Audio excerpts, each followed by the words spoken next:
Hi ಎಲ್ಲರಿಗೂ ನಮಸ್ಕಾರ. Welcome back to my YouTube blog. ಇದಕ್ಕಿಂತ ಮುಂಚೆ ಒಂದು ಲಾಗ್ ಅಪ್ಲೋಡ್ ಮಾಡಿದ್ದೆ. ಅದು ಶಾಪಿಂಗ್ ಲಾಗ್ ಆಗಿತ್ತು. ಬಟ್ ಟೆಕ್ನಿಕಲ್ ಇಶ್ಯೂಯಿಂದನೋ ಏನೋ ಪ್ರಾಬ್ಲಮ್ ಆಗಿಬಿಟ್ಟು ಅದು ನೀಟಾಗಿ ಅಪ್ಲೋಡ್ ಆಗೇ ಇಲ್ಲ. ಹಾಗಾಗಿ ಒಂದಷ್ಟು ದಿನ, ಒಂದು 4-5 ದಿನ ಇನ್ನೊಂದು ವಿಡಿಯೋ ಡಿಲೇ ಆಯಿತು. ನನಗೆ ಅಷ್ಟು ಡಿಸಪಾಯಿಂಟ್ ಆಯಿತು. ಅಷ್ಟು ಚೆನ್ನಾಗಿರೋ ವಿಡಿಯೋ ಅಪ್ಲೋಡ್ ಆಗೋದಕ್ಕಿಂತ ಮುಂಚೆನೇ ಏನೆಲ್ಲ ಪ್ರಾಬ್ಲಮ್ ಆಯ್ತಲ್ವ, ಅದು ಅಪ್ಲೋಡ್ ಮಾಡೋದಕ್ಕೂ ಆಗಲಿಲ್ಲ. ನಾನು ಎಡಿಟ್ ಎಲ್ಲ ಮಾಡಿದ್ದೆ, ಒಂದಷ್ಟು ಟೈಮ್ ಕೊಟ್ಟಿದ್ದೆ ಅದಕ್ಕೆ. ಆದರೆ ಅದನ್ನು ಕರೆಕ್ಟಾಗಿ ಅಪ್ಲೋಡ್ ಮಾಡೋದಕ್ಕಾಗಲಿಲ್ಲ. ವಿಡಿಯೋನೂ ಕೂಡ ನನಗೆ ಕರೆಕ್ಟಾಗಿ ಮತ್ತೆ ಸಿಗಲಿಲ್ಲ. ಅದೆಲ್ಲ ಬೇಜಾರಿತ್ತು. ಹಾಗಾಗಿ ಇನ್ನೊಂದು ವಿಡಿಯೋ ಹಾಕೋದು ಸ್ವಲ್ಪ ಡಿಲೇ ಮಾಡಿದೆ. ಇನ್ನೇನು ಮದುವೆ ತಯಾರಿ ಎಲ್ಲ ಶುರು ಆಗಿತ್ತು, ಶಾಪಿಂಗ್ ಎಲ್ಲ ಆಗಿತ್ತು. ಇನ್ನೇನು ನೆಕ್ಸ್ಟ್ ಒಂದು 4-5 ಡೇಸ್ ಶಾಪಿಂಗ್ ಎಲ್ಲ ಆದಮೇಲೆ ಇದು ಫೈನಲ್ಲಾಗಿ ಶಾಪಿಂಗ್ ಮುಗಿಸ್ಕೊಂಡು ನಮ್ಮ ಅಮ್ಮರೆಲ್ಲ ಊರಿಗೆ ಹೋಗಬೇಕಿತ್ತು. ಆ ಟೈಮ್ನಲ್ಲಿ ಮಾಡ್ಕೊಂಡಿರೋವಂಥದ್ದು. ಅವತ್ತೇ ನಾನು ಊರಿಗೆ ಹೋಗಬೇಕು ಅಂತಲೂ ಕೂಡ ಡಿಸೈಡ್ ಮಾಡಿದ್ದೆ. ಆದರೆ ಇನ್ನೊಂದು ದಿನ ಪೋಸ್ಟ್ಪೋನ್ ಆಗಿಬಿಟ್ಟು ನಾನು ಹೋಗೋಕ್ಕಾಗಲಿಲ್ಲ. ಏನಂದರೆ ಒಂದಷ್ಟು ದೇವ್ರ ಕಾರ್ಯ ಎಲ್ಲ ಇತ್ತು, ಅದನ್ನು ಮುಗಿಸ್ಬಿಟ್ಟು ಹೋಗೋಣ ಅಂತ ಅಂದ್ಬಿಟ್ಟು ಹಾಗಾಗಿ ನಾನು ಊರಿಗೆ ಹೋಗ್ತಾ ಇಲ್ಲ. ನೆಕ್ಸ್ಟ್ ಡೇಗೆ ಪೋಸ್ಟ್ಪೋನ್ ಮಾಡ್ಕೊಂಡಿದ್ದೀನಿ. ಈಗ ನಾವು ಹೋಗ್ತಾ ಇರೋದು ಇನ್ನೊಂದು ಚಿಕ್ಕ ಪುಟ್ಟ ಶಾಪಿಂಗ್ ಮುಗಿಸ್ಕೊಳ್ಳೋದಕ್ಕೆ. ಆಲ್ಮೋಸ್ಟ್ 90% ಸುದರ್ಶನ್ ಸಿಲ್ಕಲ್ಲೇ ನಾವು ಶಾಪಿಂಗ್ ಮಾಡ್ಕೊಂಡಿದ್ದು. ಅದರದ್ದೇ ಒಂದಷ್ಟು ವೋಚರ್ಸ್ ಎಲ್ಲ ಇತ್ತು, ಅದರದ್ದು ಗಿಫ್ಟ್ ವೋಚರ್ಸ್ ಆ ಥರದ್ದೆಲ್ಲ ಇತ್ತಲ್ವ, ಅದನ್ನು ಕೂಡ ತೊಗೋಬೇಕಾಗಿತ್ತು. ಹಾಗೆ ಇನ್ನೊಂದು ಸ್ವಲ್ಪ ಚಿಕ್ಕ ಪುಟ್ಟ ಶಾಪಿಂಗ್ ಉಳಿದಿತ್ತು. ನಾನು ಮೊದಲೇ ಮಾಡಿದ ಒಂದು ವಿಡಿಯೋಸಲ್ಲಿ ಎಲ್ಲ ಶಾಪಿಂಗ್ದು ಕೂಡ ಲಾಗ್ ಇತ್ತು, ಆದರೆ ಅದು ಅಪ್ಲೋಡ್ ಆಗಿಲ್ಲ. ಇನ್ನೇನು ಮೆನ್ಸ್ ಯಾರ್ಯಾರಿದ್ರು ಅವರಿಗೆಲ್ಲ ಏನು ಶಾಪಿಂಗ್ ಉಳಿದಿತ್ತು ಅದನ್ನೆಲ್ಲ ಕಂಪ್ಲೀಟ್ ಮಾಡ್ಕೊಳ್ಳೋಣ ಅಂತ ಹೇಳಿ ಫಸ್ಟ್ ಬಂದಿದ್ದೆ ನಾವು ಮೆನ್ಸ್ ವೇರ್ ಶಾಪಿಂಗಿಗೆ. ಜಾಸ್ತಿ ಟೈಮ್ ಇರಲಿಲ್ಲ, ಯಾಕಂದರೆ 4 ಡೇಸ್ ಕಂಟಿನ್ಯೂಸ್ ಆಗಿ ಶಾಪಿಂಗ್ ಮಾಡಿದ್ದರಿಂದ ಇದು ಜಸ್ಟ್ ಹಾಫ್ ಡೇನಲ್ಲಿ ನಮಗೆ ಮುಗಿಬೇಕಾಗಿತ್ತು. ಹಾಫ್ ಡೇ ಅನ್ನೋದಕ್ಕಿಂತ ನಾವು 2 ಅವರ್ಸಲ್ಲಿ ಕಂಪ್ಲೀಟ್ ಮಾಡ್ಕೊಂಡು ಹೋಗ್ಬಿಡೋಣ ಅಂತ ಹೇಳಿನೇ ಬಂದಿದ್ದು. ಆದರೆ ಹೆಚ್ಚಿಗೆ ಟೈಮು ನಂದೊಂದು ಸ್ಯಾರಿ ಎಕ್ಸ್ಚೇಂಜ್ ಇತ್ತು. ಆ ಸ್ಯಾರಿ ಎಕ್ಸ್ಚೇಂಜ್ ಮಾಡಿಸಿ ಇನ್ನೊಂದು ಸ್ಯಾರಿ ತೊಗೊಳ್ಳೋ ಅಷ್ಟರಲ್ಲೇ ಒಂದಷ್ಟು ಟೈಮ್ ಕಳೆದೋಯ್ತು. ಪಾಪ ಇವ್ರದಕ್ಕೆಲ್ಲ ನಾವು ಸೆಲೆಕ್ಟ್ ಮಾಡಬೇಕಾದ್ರೆ ಅಷ್ಟು ಅವ್ರೇನು ಟೈಮ್ ತೊಗೊಳ್ಳಲ್ಲ. ಆದರೆ ನಮ್ಮದು ಬಟ್ಟೆ ತೊಗೋಬೇಕಾದ್ರೆ ಎಷ್ಟು ಟೈಮ್ ಹಿಡಿಯುತ್ತೆ. ಅದರೊಳಗೂ ಸ್ಯಾರಿ ಸೆಲೆಕ್ಷನ್ ಅಂತ ಅಂದರೆ ತುಂಬಾ ಕಷ್ಟ. ಅದರೊಳಗೂ ಸುದರ್ಶನ್ ಹೇಳಬೇಕಂದ್ರೆ ಒಂಥರ ಸಮುದ್ರ ಇದ್ದಂಗೆ ಸ್ಯಾರೀಸು, ಒಂದಕ್ಕಿಂತ ಒಂದು ಚೆನ್ನಾಗೇ ಇರುತ್ತೆ. ಅವ್ರಿಗೆ ಮಾತ್ರ ಹೇಳ್ಬಿಡ್ತೀರಾ, ನಿಮ್ಗೆ ಯಾಕೆ ನೋಡಿರು, ನೀವು ಮಾತ್ರ ಕೋಟ್ಗಳು ತಗೊಂತಾನೆ ಇರ್ರಿ. ನನಗೆ ಬೇರೆ ಕಡೆ ಎಲ್ಲ ಕಂಪೇರ್ ಮಾಡಿದ್ರೆ ನನಗೆ ಇಲ್ಲಿ ಜಾಸ್ತಿ ಇಷ್ಟ ಆಗುವಂಥದ್ದು. ಕಲೆಕ್ಷನ್ಸ್ ಜಾಸ್ತಿ ಇರುತ್ತೆ, ಹಾಗೆ ತುಂಬ ಚೆನ್ನಾಗಿರೋ ಕ್ವಾಲಿಟಿ ಕೂಡ ತುಂಬ ಚೆನ್ನಾಗಿರುತ್ತೆ ಕ್ಲಾತ್ಸ್. ಹಾಗಾಗಿ ನಾವು ಜಾಸ್ತಿ ಪ್ರಿಫರ್ ಮಾಡೋದು ಸುದರ್ಶನ್ ಸಿಲ್ಕ್ಸೇ.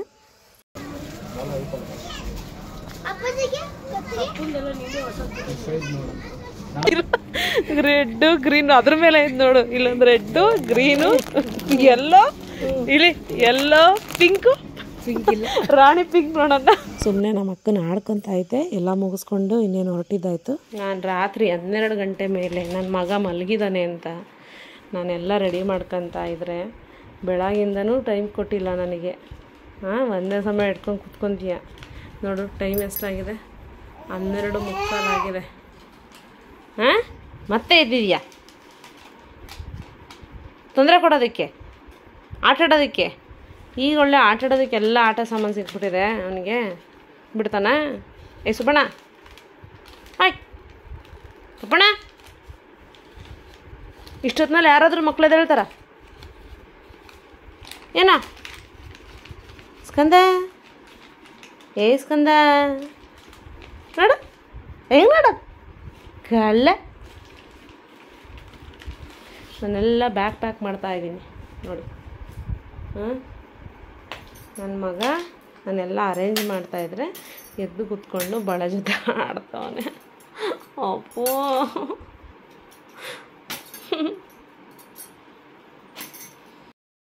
ಸ್ಕಂದ,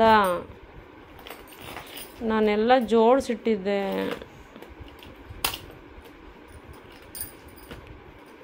ಒಂದು ಕಡೆ ಎಲ್ಲ ನೀಟಾಗಿ ಜೋಡಿಸಿರ್ಲಿಲ್ವ? ಏನು ಮಾಡ್ತಿದ್ಯಾ ಕುಸು? ನೀನು ಮಲ್ಕೊಳ್ಳೋ.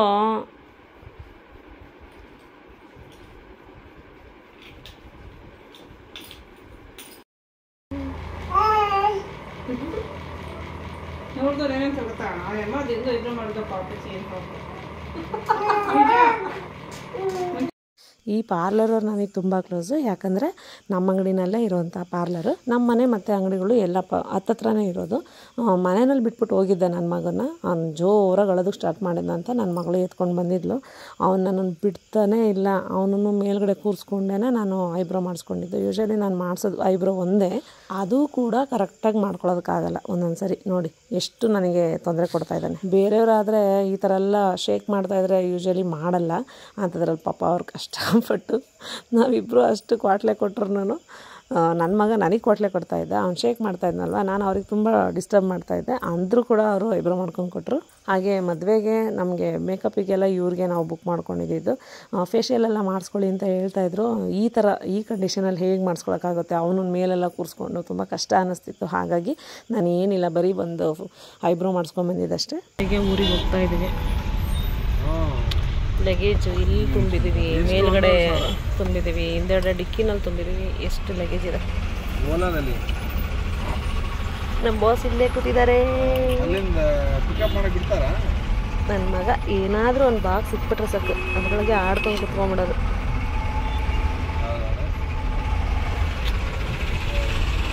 ಸರ್ ವೀಕೆಂಡ್ ಎಲ್ಲ ಏನಿಲ್ಲ, ಎಷ್ಟು ಟ್ರಾಫಿಕ್ ಇದೆ ನೋಡಿ.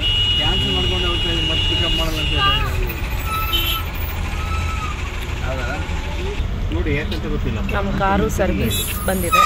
ಸರ್ವೀಸಿಗೆ ಬಂದಿರೋದ್ರಿಂದ ಕಾರು ನಾವು ಓಲಾ ಮಾಡ್ಕೊಂಡು ಹೋಗ್ತಾ ಇದ್ದೀವಿ. ನಾನು ಊರಿಂದನೂ ಕೂಡ ಓಲಾ ಮಾಡ್ಕೊಂಡು ಒಂದು 2-3 ಸರಿ ಬಂದಿದ್ದೀನಿ. ಡೈರೆಕ್ಟಾಗಿ ನಮ್ಮ ಊರಲ್ಲಿ ನಮ್ಮ ಮನೆ ಹತ್ರನೇ ನಾನು ಓಲಾ ಬುಕ್ ಮಾಡಿದ್ರು ಕೂಡ ನನಗೆ ಅವೈಲಬಲ್ ಇರುತ್ತೆ. ಅಲ್ಲಿಂದ ಮತ್ತು ಬೆಂಗಳೂರಿಗೆ 1-2 ಸರಿನೇನೋ ಓಡಾಡಿದ್ದೀನಿ. ಮತ್ತು ನಾನು ಬೆಂಗಳೂರಿಂದ ಊರಿಗೆ ಓಲಾದಲ್ಲಿ ಯಾವತ್ತೂ ಹೋಗಿಲ್ಲ, ಇದೇ ಫಸ್ಟ್ ಹೋಗ್ತಾ ಇರೋದು. ಮದುವೆಗೆ ಇನ್ನೂ 4-5 ದಿನ ಟೈಮ್ ಇತ್ತಲ್ಲ, ಕಾರು ಸರ್ವಿಸ್ ಕೇಳ್ತಾಯಿತ್ತು. ಇನ್ನೊಂದು 4-5 ದಿನದಲ್ಲಿ ಸರ್ವಿಸ್ ಮಾಡಿಸ್ಕೊಂಡು ನಾನು ತೊಗೊಂಬರ್ತೀನಿ, ನಿಮ್ಮನ್ನು ಫಸ್ಟು ಬಿಟ್ಬಿಟ್ಟು ಬಂದುಬಿಡ್ತೀನಿ ಅಂತ ಹೇಳಿ ನಮ್ಮ ಮನೆಯವರು ಓಲಾ ಮಾಡಿದ್ರು.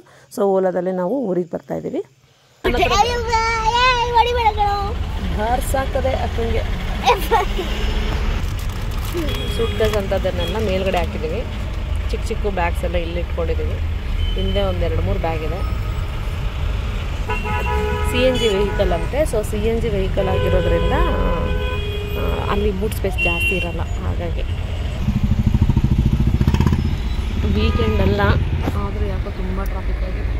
ನಾವು ಮದುವೆಗೆ ಹೋಗ್ತಿರೋದ್ರಿಂದ ಲಗೇಜ್ ಅಂತೂ ಜಾಸ್ತಿನೇ ಇತ್ತು. ಇನ್ನೇನು ನಮ್ಮ ಮನೆಯವ್ರದ್ದೆಲ್ಲ ಲಗೇಜ್ ಇರಲಿಲ್ಲ. ಅವ್ರು ಇನ್ನೊಂದು ಸರಿ ರಿಟರ್ನ್ ಬಂದು ಮತ್ತೆ ಅವರು ಇನ್ನೇನು ಮದುವೆ ನಾಳೆ ಬೇಕಾದರೆ ಬರೋದಿರುತ್ತೆ.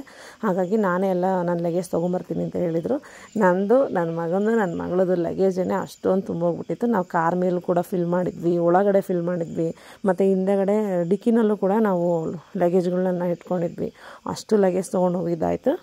ನಾವು ಬೆಂಗಳೂರಿಂದ ನಮ್ಮೂರಿಗೆ ಬರಬೇಕು ಅಂದರೆ ಮ್ಯಾಕ್ಸಿಮಮ್ 1.5 ಗಂಟೆ ಬೇಕು. ಇನ್ನೂ ಸ್ವಲ್ಪ ಬೇಗ ಬರ್ತೀವಿ ಅಂದರೆ 1 ಅವರ್ ಅಷ್ಟೇನೆ. ಆದರೆ ಇವತ್ತು ನಾವು ಬಂದಿರೋದು 2 ಅವರ್ಸ್ ಮೇಲಾಗಿದೆ. ನಾವು ಮನೆ ಬಿಟ್ಟಿದ್ದಕ್ಕೂ ಇವಾಗ ರೀಚ್ ಆಗ್ತಾ ಇರೋದಕ್ಕೂ 2 ಅವರ್ಸ್ ಮೇಲಾಗಿದೆ ಅಂತ ಅಂದರೆ ಅಲ್ಲಿ ಅಷ್ಟು ಟ್ರಾಫಿಕ್ ಇತ್ತು. ಈ ಗಡಿಬಿಡಿನಲ್ಲಿ ಎಲ್ಲ ಲಗೇಜ್ ಪ್ಯಾಕ್ ಮಾಡಿಕೊಂಡು ಫಸ್ಟ್ ಆಫ್ ಆಲ್ ನನ್ನ ಮಗನ ಮೇಂಟೈನ್ ಮಾಡೋದಂತೂ ಈ ನಡುವೆ ತುಂಬಾ ಕಷ್ಟ ಆಗಿಬಿಟ್ಟಿದೆ. ಅವನನ್ನು ಮೇಂಟೈನ್ ಮಾಡಿಕೊಂಡು ನಾನು ಎಲ್ಲನೂ ನೆನಪಿಸ್ಕೊಂಡು ಎತ್ತಿಟ್ಕೊಂಬರೋ ಅಷ್ಟರಲ್ಲಿ ಸಾಕಾಗೋಗಿತ್ತು. ಅಂಥದ್ರಲ್ಲಿ ಮಧ್ಯಾಹ್ನ ಊಟನೂ ಸ್ಕಿಪ್ ಆಗಿತ್ತು ನಂದು. ಕಾರಲ್ಲಿ ಕುತ್ಕೊಂಡ್ಮೇಲೆ ಸ್ವಲ್ಪ ರಿಲ್ಯಾಕ್ಸ್ ಆಯ್ತಲ್ಲ ಮೈಂಡು, ಅವಾಗ ನೆನಪಾಗ್ತಾಯಿದೆ ನನಗೆ. ನೆನಪಾಗಿದ ತಕ್ಷಣ ತುಂಬ ಹೊಟ್ಟೆ ಹಸಿವು ಆಗೋದಕ್ಕೆ ಸ್ಟಾರ್ಟ್ ಆಯಿತು.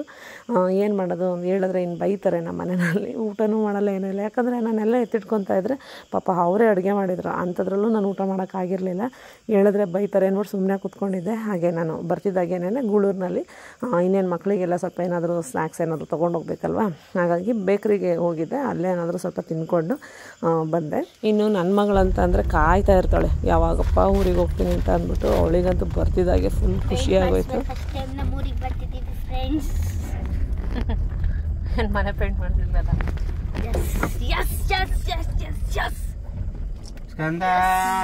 ಸ್ವಲ್ಪ ಮುಂದೆ ಬಿಡಿಸ್ಕೊಬೇಕಾಯ್ತು. ಲಗೇಜ್ ಎಲ್ಲ ಅಲ್ಲಿ ಸಾನ್ವಿ ಬಿಟ್ಟಿರೋದೇನಪ್ಪ.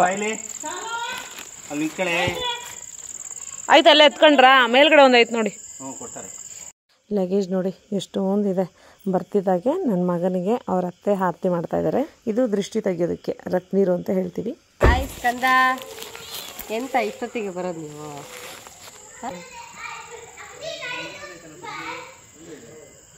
ಸಾನ್ವಿ ಸ್ಲಿಪ್ಪರ್ ಎತ್ಕೊಂಡಮ್ಮ. ಸಾನ್ವಿ ಸ್ಲಿಪ್ಪರ್ ಅಲ್ಲ ಅಲ್ಲೇ ಇರುತ್ತೆ ಕಾರು.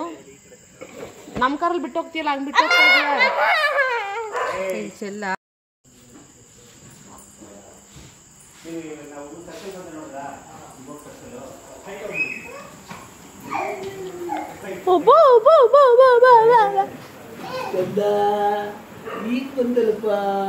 ಏನು ತಕ್ಷ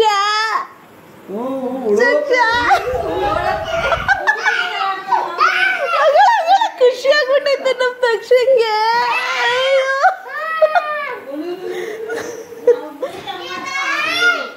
ಎಲ್ಲ ಭೂಮಿತ ಇಲ್ಲ ಫ್ರೆಂಡ್ಸ್ ಇನ್ನೂ ಬರ್ತಾರ, ರಜಾ ಇಲ್ವಾ?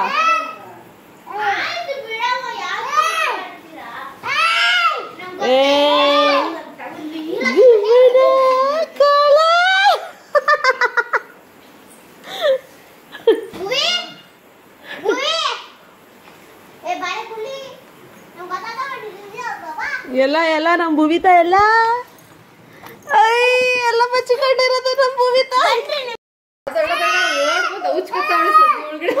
ಹೌಚ್ಕೊಂಡಿದ್ದ ನೀನು.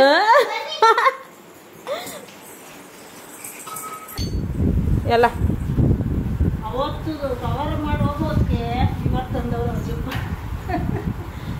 ಜಿಪ್ ಹೋಗ್ಬಿಟ್ಟಿತ್ತಾ?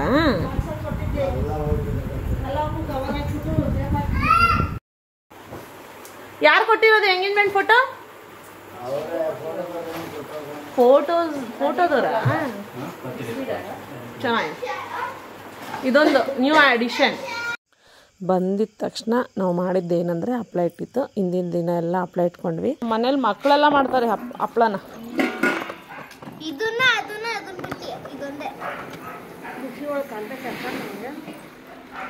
ಇವೆಲ್ಲ ಒಣಗ್ಬಿಟ್ಟೈತಲ್ವ ಮಾಲೆ? ನಾಳೆ ಒಂದ್ಸರಿ ಹಾಕ್ಬೇಕಾ ಸಾಕ? ಇನ್ನು ಮಕ್ಕಳೆಲ್ಲ ಮಲಗಿದ ಮೇಲೆ ನಾವೇನಾದರೂ ಕೆಲಸ ಮಾಡ್ಕೊಳಕ್ಕಾಗತ್ತೆ. ನನ್ನ ಮಗಂತೂ ಹಗ್ಲೊತ್ತು ಕೈ ಬಿಡೋದೇ ಇಲ್ಲ. ನಮ್ಮ ವಾಣಿಗೂ ಅಷ್ಟೇನೆ ತಕ್ಷಣ ಸ್ವಲ್ಪ ಎದ್ದಿದ್ರೆ ಅವಳಿಗೂ ಕಷ್ಟ ಆಗಿಬಿಡುತ್ತೆ. ಹಾಗಾಗಿ ನಾವು ನೈಟು ಹಪ್ಪಳ ಇಟ್ಕೊಂಡಿದ್ದು. ಅವ್ರನ್ನೆಲ್ಲ ಮಲಗಿಸಿ ಒಂದು 10 ಗಂಟೆಗೆ ಸ್ಟಾರ್ಟ್ ಮಾಡಿದ್ದಕ್ಕೆ ಎಲ್ಲ ಮುಗಿಸೋ ಅಷ್ಟೊತ್ತಿಗೆ 2:30 ಆಗಿತ್ತು. ಅದರೊಳಗೂ ನಮ್ಮ ಭುವಿತ ಅಷ್ಟು ಚಿಕ್ಕವಳಾದ್ರೂ ಎಷ್ಟು ಇನ್ವಾಲ್ವ್ ಆಗ್ತಾಳೆ. ಏನಾದರೂ ಕೆಲಸ ಮಾಡ್ತಿದ್ರೆ ಅವಳಿಗೆ ಮಲಗಬೇಕು ಅಂತ ಅನಿಸೋದೇ ಇಲ್ಲ. ನಾವು ಎಷ್ಟೊತ್ತು ಎದ್ದಿರ್ತೀವೋ ಅವಳು ಕೂಡ ಅಷ್ಟೊತ್ತೇ ಎದ್ದಿರ್ತಾಳೆ.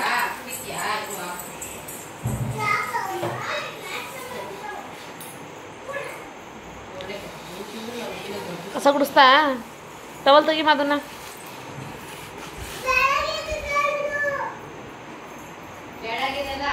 ನೋಡು ಎಲ್ಲೆಲ್ಲಿ ಗುಡಿಸ್ಕೊಂಬತ್ತಾನೆ.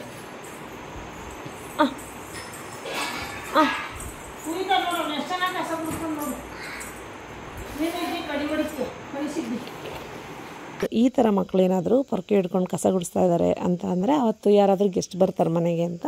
ಮದುವೆ ಲಾಗು ಆದಷ್ಟು ಟ್ರೈ ಮಾಡ್ತೀನಿ. ಯಾಕಂದರೆ ನಾನು ಮದುವೆನೂ ಅಷ್ಟೇ ಚೆನ್ನಾಗಿ ಎಂಜಾಯ್ ಮಾಡಬೇಕು. ಜವಾಬ್ದಾರಿನೂ ಜಾಸ್ತಿ ಇರುತ್ತೆ. ನನಗೆ ಎಷ್ಟು ಸಾಧ್ಯನೋ ಅಷ್ಟು ಅಪ್ಲೋಡ್ ಮಾಡೋದಕ್ಕೆ ಟ್ರೈ ಮಾಡ್ತೀನಿ. ನೆಕ್ಸ್ಟ್ ಲಾಗಲ್ಲಿ ಸಿಗೋಣ. ಅಲ್ಲಿವರೆಗೂ ಬಾಯ್.